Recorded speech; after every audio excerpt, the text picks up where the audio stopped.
Welcome to our YouTube channel commerce Katta. आपण आज बघणार आहोत टेक्स्टबुक पेज नंबर 37 आणि example number 6. From the following trial balance of Shreyas and Mrunal, an adjustment you are required to prepare trading and profit and loss account for the year ended 31st March 2019 and balance sheet as on that date. आता ऍडजस्टमेंट्स पहिले ज्या ज्या आयटम्सला आहेत त्यांना आपण tick mark करून घेऊयात. There is the first adjustment closing stock, then outstanding expenses salary and commission. सॅलरीला एक खून करून घेऊ, नंतर कमिशनला पण एक टिक करून घ्यायची आहे. डेप्रिसिएट फर्निचर, फर्निचरला पण एक टिक करून घ्यायची आहे.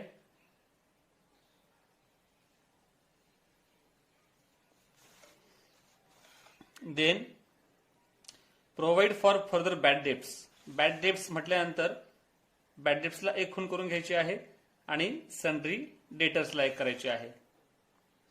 Then goods of ₹5,000 destroyed by fire and insurance company admitted a claim of ₹2,000 only. मागच्या एक्झाम्पलला सेम प्रकारची ऍडजस्टमेंट आली होती आणि ती सॉल्व्ह केली आहे आपण.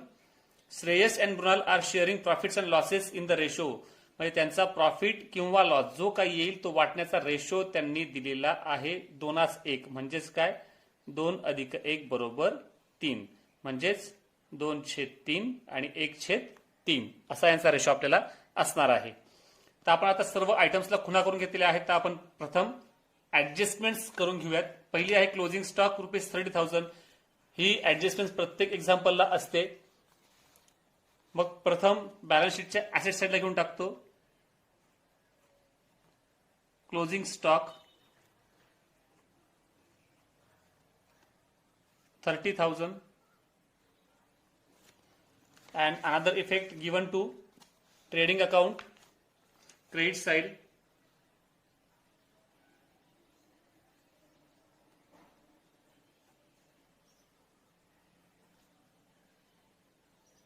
Closing stock 30,000. Then outstanding expenses salary and commission. Salary and commission या दोघेही जे काही आउटस्टँडिंग आहेत याच्यावरती आपल्याला काय करायचं आहे, आउटस्टँडिंग मध्ये देणं बाकी आहे ते देऊन टाकायचं आहे. दोन्ही जे आयटम आहेत सॅलरी आणि कमिशन हे प्रॉफिट अँड लॉस अकाउंटच्या डेबिट साईडचे आहेत. मग तिथे घेऊयात आपण प्रथम. ती म्हणा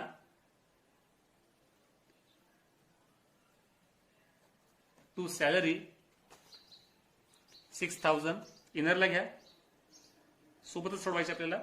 आणि मग म्हणूया टू कमिशन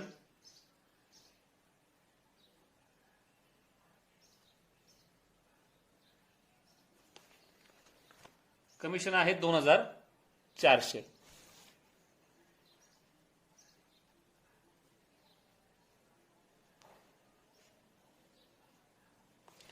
पुढे म्हणतात ते त्याच्यावरती सॅलरीवरती 1,200 आउटस्टँडिंग आहे आणि कमिशनवरती ₹400 आउटस्टँडिंग आहे. आउटस्टँडिंग मध्ये देणं बाकी देऊन टाकायचं.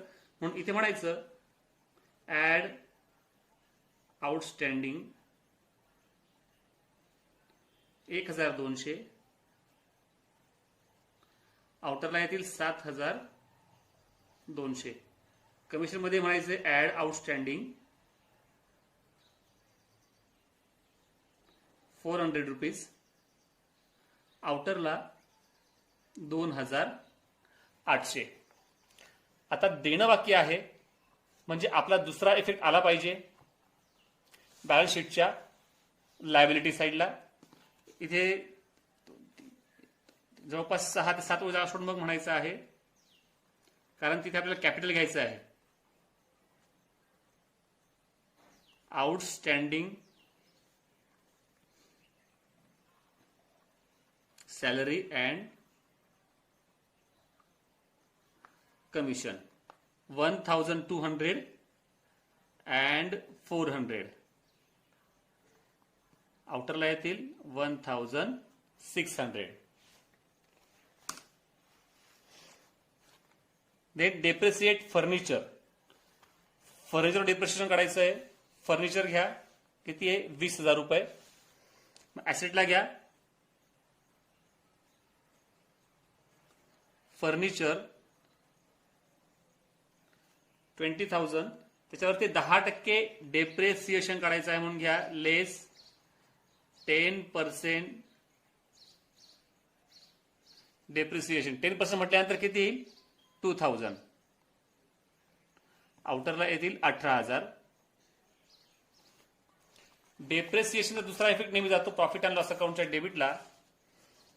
तर तिथे म्हणायचं आपल्याला टू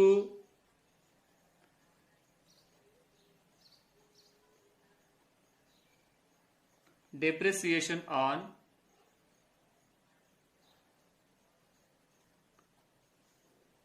फर्निचर. आपण शोधलेलं आहे ₹2,000. डायरेक्ट आउटरला घ्या. Then provide for further bad debts ₹1,200. Bad डेप्सच्या आधी काही ऍडजस्टमेंट आहे का अजून ते पाहून घेणं गरजेचं आहे. पुढे बघूयात आपण. Goods of ₹5,000 destroyed by fire, याचा काही संबंध येत नाही, म्हणजे इथे फक्त बॅड डेप्सची ऍडजस्टमेंट आहे, आरडीडीची ऍडजस्टमेंट दिलेली नाही आहे. आपण सन्ड्री डेटर्स आणि बॅड डेट्स हे दोनही आयटम लिहून घेऊयात. सन्ड्री डेटर्स 25,000, मग इथेच घेतोय मी आता, सॉरी, बॅलन्स शीटच्या ऍसेट साइडला घ्या.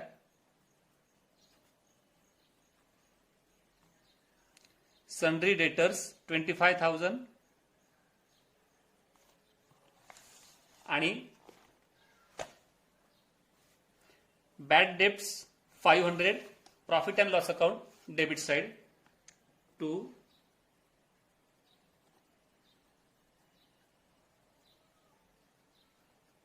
Bad debts 500. ऍडजस्टमेंट आहे की नवीन बॅड डेप्स आहेत 1,200, म्हणजे 1,200 ने आपले बॅड डेप्स वाढतायत, म्हणून इथे म्हणणार आपण ऍड न्यू बॅड डेप्स 1,200. याला दुसरी कुठलीही ऍडजस्टमेंट नाही. तर एकदा चेक करून घ्यायचं की आरडीडी कुठे दिलेली आहे का. आरडीडी त्यांनी कुठेही दिलेली नाही, म्हणून डायरेक्टली आउटरला घ्यायला काही हरकत नाही.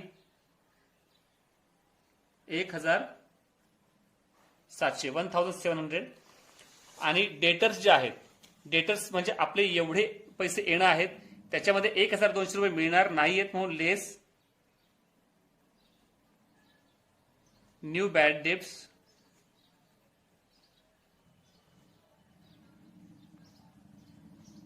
1,200.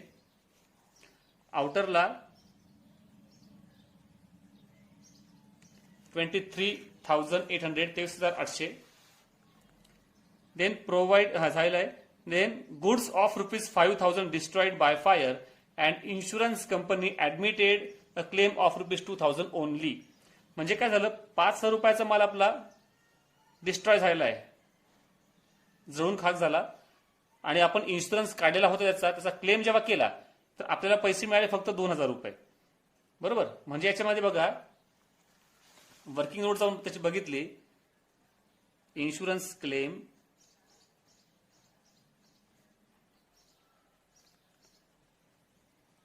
Total goods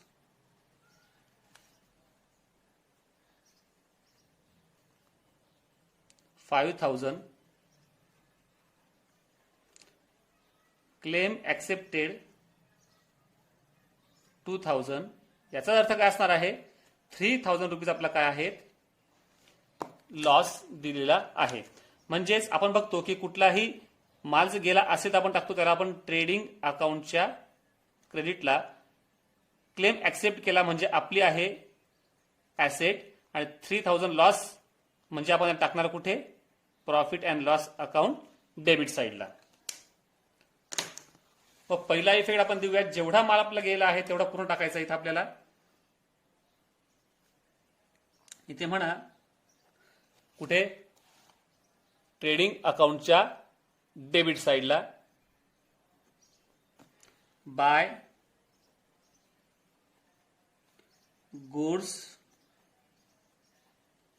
destroyed by fire amounted to ₹. एकूण पूर्ण माल होता आपला 5,000चा. त्याच्यापैकी आपला 2,000 रुपये मिळून गेलेले आहेत. 3,000 काय आपला लॉस आहे, तर इथे दाखवायचा 2, कारण लॉस म्हटल्यानंतर दाखवणार कुठे, प्रॉफिट अँड लॉस अकाउंटच्या डेबिटला 2 loss by fire amounted to ₹3,000. आणि आपल्याला क्लेम ऍक्सेप्ट केलेला आहे आपला, म्हणजे आपल्याला तेवढे पैसे मिळून गेले आहेत, तर आपण दाखवणार ऍसेटला. म्हणून इथे म्हणा, कारण टोटल लॉस होता ना आपला, लॉस झाल्यानंतरही आपल्याला पैसे मिळून गेले आहेत, म्हणून म्हणायचं इथं इन्शुरन्स क्लेम.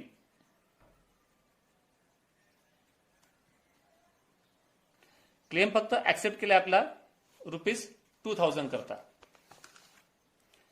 आणि शेवटच्या ऍडजस्टमेंट म्हणजे फक्त आपल्याला जेव्हा प्रॉफिट अँड लॉस वाटू आपण, तेव्हा त्याचा उपयोग आपल्याला होणार आहे, तेव्हा त्याला बघूयात आपण. म्हणजे आता आपल्याला पोस्टिंग करायला काही हरकत नाही. बघा आता इथे पहिला आयटम आहे कॅपिटल अकाउंट, श्रेयस आणि मृणाल दोन्हींचाही आपण काय करूयात, कॅपिटल लिहून घेऊयात. Capital of Shreyas inner column 35,000. त्याच्यानंतर जवळपास 2 जागा सोडून देऊयात, किंवा एक जागा इथे ड्रॉइंग वर काही दिलेलं नाहीये, एक जागा सोडून चालणार आहे. नंतर कॅपिटल ऑफ मृणाल 20,000. नंतर परचेसेस, रिटर्न्स कुठे आहेत का हे पण चेक करून घ्यायचं आपल्याला. इथे रिटर्न्स दिले आहेत आपल्याला, डेबिट आणि क्रेडिट, हे समजून घेणं गरजेचं आहे. परचेसचा आयटम नेहमी डेबिटला असतो, तर हे रिटर्न्स नेहमी कुठे असणार आहेत, क्रेडिटला. सेल्सचा आयटम नेहमी कुठे, अमाऊंट कुठे असते, नेहमी क्रेडिटला असते. आता रिटर्न कुठे असणार आहे, तर डेबिटला असणार आहे.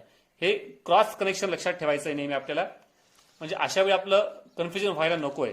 मग परचेसेस ओपनिंग स्टॉकला एक जागा सोडून द्यायची, मग द्यायचे आपल्याला ट्रेडिंग अकाउंटच्या डेबिटला टू परचेसेस, अमाऊंट आहे 37,800. आणि आपण रिटर्न घेणार त्याचं कोणतं, क्रेडिटचं, डेबिटचं नाही घ्यायचंय, कारण डेबिटला परचेस आहे तर क्रेडिटचा आयटम घ्यायचा. लेस रिटर्न 1,800.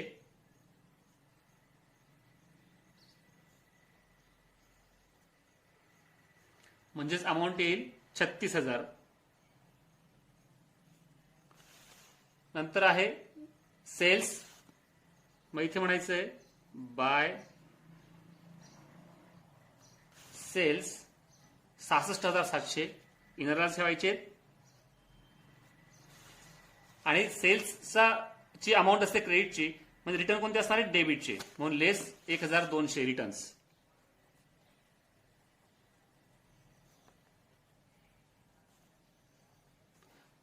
आउटरला येतील रिटर्न्स वजा केल्यानंतर 65,500.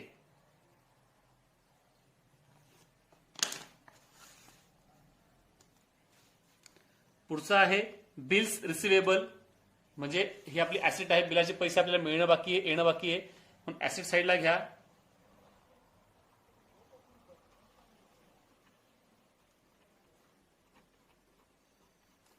Bills receivable amount ₹8,000. Bills payable आपल्या व्यवसायाची लायबिलिटी आहे, म्हणून इथे घ्या.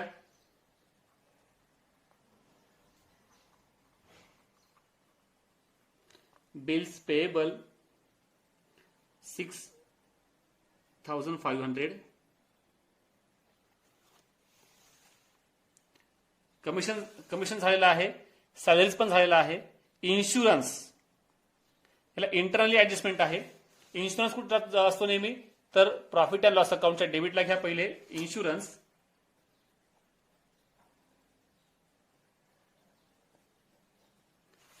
इन्शुरन्सची अमाऊंट आहे 9,000 इनरला घ्या. त्यांनी कंसामध्ये म्हटलंय फॉर 9 मंथ्स, म्हणजे ही जी अमाऊंट आपल्याला मिळालेली आहे 9,000, ही काय आहे, तर ही 9 महिन्याकरता आहे. याचा अर्थ 3 महिन्याचं जे आहे, 3 महिन्याचं अजून काय असणार आहे, तर आउटस्टँडिंग असणार आहे, देणं बाकी असणार आहे. म्हणून इथे बघा मी एक वर्किंग नोट तुम्हाला करून दाखवलेली इथं आहे. 9,000 हे 9 महिन्याकरता, तर 3 महिन्याकरता किती असं आपल्याला शोधायचं आहे. मग 9,000 गुणिले 3 भागिले 9 जेव्हा केलं आपण, त्या उत्तर आलं 3,000 रुपये. म्हणजे हे 3,000 रुपये जे आहे एवढं इन्शुरन्स आउटस्टँडिंग आहे, 3 महिन्याचं द्यायचं बाकी आहे. सिंपल आहे. 9 महिन्याकरता 9,000 तर 3 महिन्याकरता 3,000 असणार आहे, कारण एका वर्षाला 1,000 येत आहे. म्हणून इथे म्हणायचं आहे प्रॉफिट अँड लॉस अकाउंटच्या डेबिटला इन्शुरन्समध्ये add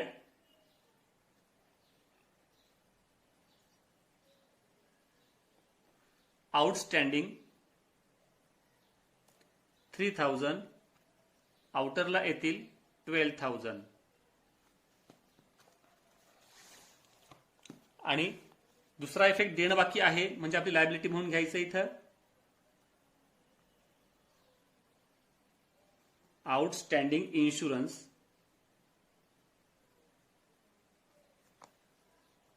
3,000 rupees.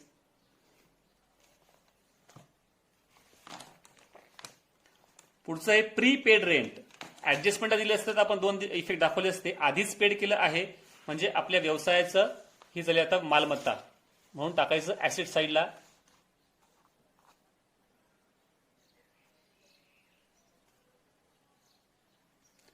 Prepaid rent amount rupees 3,000.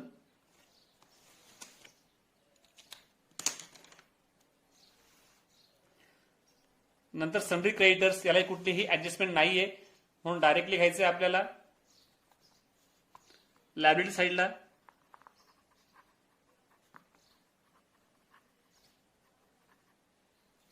सनरी creditors amounted rupees 48,900. नंतर पोस्टेज म्हणजे हा पोस्टाचा खर्च आहे, तर हा पण जाईल प्रॉफिट अँड लॉस अकाउंटच्या डेबिटला. ते म्हणायचंय to postage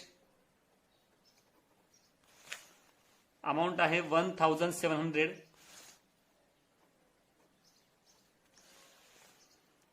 then freehold premises. Freehold premises जर म्हटलं तर ही आपली ऍसेट येते.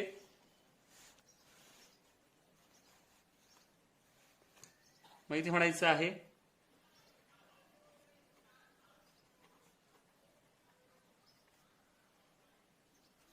Free hold premises amounted to rupees 17,300. 17,300 रुपये. नंतर आहे फर्निचर झालेलं आहे, बॅड डेब्ट्स पण झालेला आहे. नंतर कॅश इन हँड आणि कॅश ऍट बँक ह्या दोन्हीही आपल्या ऍसेट्स आहेत, म्हणून इथे घ्या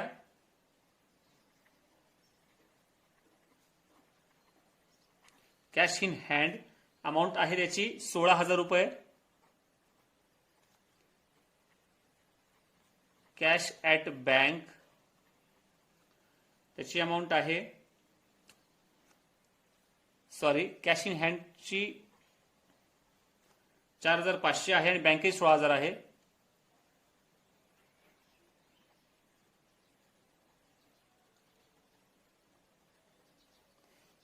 ही अमाऊंट फक्त तुमच्या माहिती करता येईल मी 4,500. नंतर आहे कॅरेज इनवर्ड. कॅरेज इनवर्ड म्हटल्यानंतर वाहतुकीचा खर्च आलेला आहे, पण कच्चा माल आणण्याकरता वाहतूक केली असेल म्हणून इनवर्ड म्हटल्यानंतर ट्रेडिंग अकाउंटच्या डेबिटला जाईल to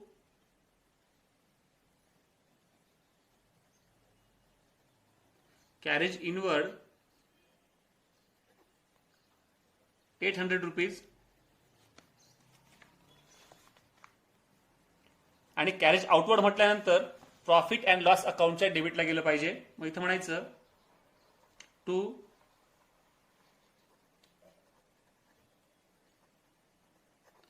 carriage outward 1,700.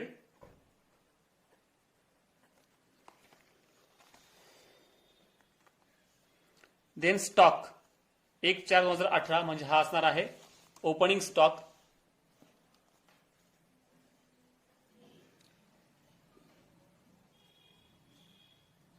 To opening stock trading अकाउंटच्या डेबिटला 22,500.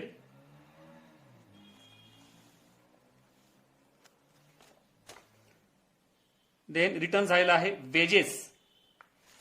वेजेस पण जाईल कुठे ट्रेडिंग अकाउंटच्याच डेबिटला.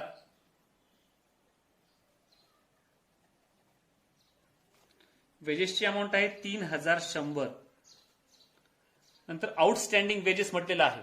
आउटस्टँडिंग वेजेस जर त्यांनी ऍडजस्टमेंटला दिलं असतं तर त्याचे आपल्याला दोन इफेक्ट दाखवता आले असते, पण ट्रायल बॅलन्सला दिलं असल्यामुळे त्याचा एकच इफेक्ट येईल, तो म्हणजे बॅलन्स शीटच्या लायबिलिटी साईडला तिथे म्हणायचं आहे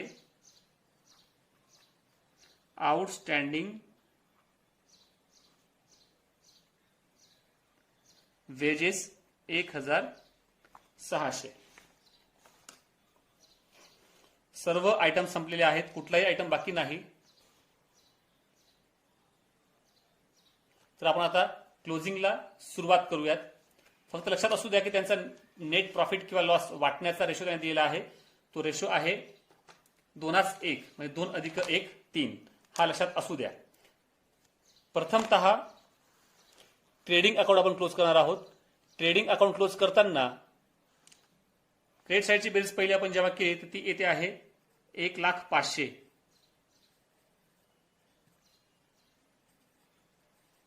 आणि मग जेव्हा डेबिटची बेरीज केली आपण ती येते 62,400. वजाबाकी करूयात, उत्तर येतं 38,100. म्हणजे याच्यात बघितलं आपण तर क्रेडिट बाजूची बेरीज जास्त येते आहे, तर ती प्रथम लिहून टाकूयात 1,05,000. आणि त्याच्यातनं आपण जेव्हा वजा केले डेबिटची बेरीज जी आली आहे 62,000, म्हणजे आपल्याला मिळतो आहे डेबिटला पैसे कमी पडले तर मिळतो ग्रॉस प्रॉफिट.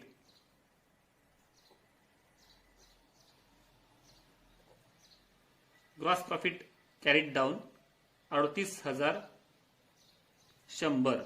म्हणजे आता दोन्ही बाजूंची बेरीज सारखी येईल. नेट प्रॉफिट जो आला आहे तो फक्त ओढून घ्यायचा आहे प्रॉफिट अँड लॉस अकाउंटच्या क्रेडिटला. इथे म्हणायचं by gross profit brought down 38,100. तसं पाहिलं तर प्रॉफिट अँड लॉस अकाउंटच्या क्रेडिट बाजूला दुसरा कुठलाही आयटम नाही, म्हणून क्रेडिटची बेरीज येणार आहे 38,100. आणि डेबिट बाजूची बेरीज येणार आहे 32,100. वजा केल्यानंतर उत्तर येतं 6,000 रुपये. म्हणजे ह्याही ठिकाणी जाऊन बघितलं तर आपली क्रेडिट बाजूचीच बेरीज जास्त येते आहे, म्हणून इथे घ्या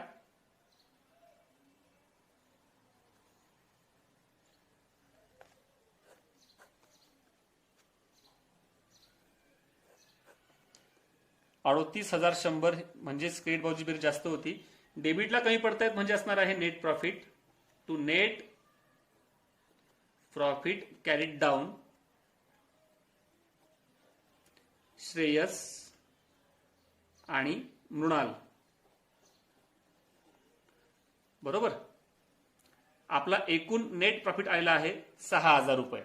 आता हा आपल्याला दिलेल्या रेशिओ प्रमाणे वाटायचा आहे. तर कसा वाटणार आपण, तर बघा श्रेयस आणि मृणाल. श्रेयसचा रेशिओ आहे 2 आणि मृणालचा आहे 1, म्हणजे 2:1 म्हणून 2/3 आणि 1/3. मग 6,000 गुणिले 2 भागिले 3 जर केलं 6 दुने 12, 12,000 भागिले 3 जर केलं तर 3 चोक 12 म्हणून उत्तर येतं 4,000.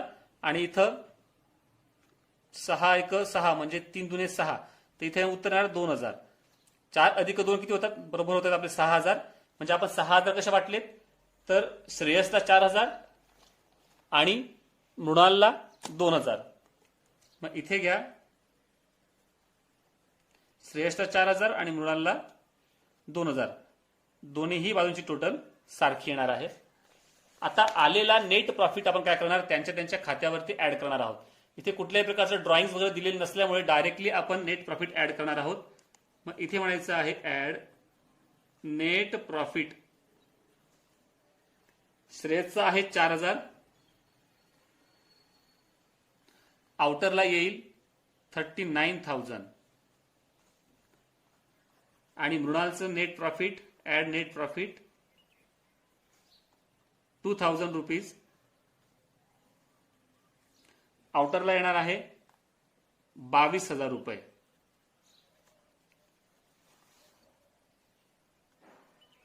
आता आपण बॅलन्स शीटची टोटल करणार आहोत. दोन्हीही बाजूची टोटल सारखी आली पाहिजे. ह्या बाजूची बेरीज येते 1,22,600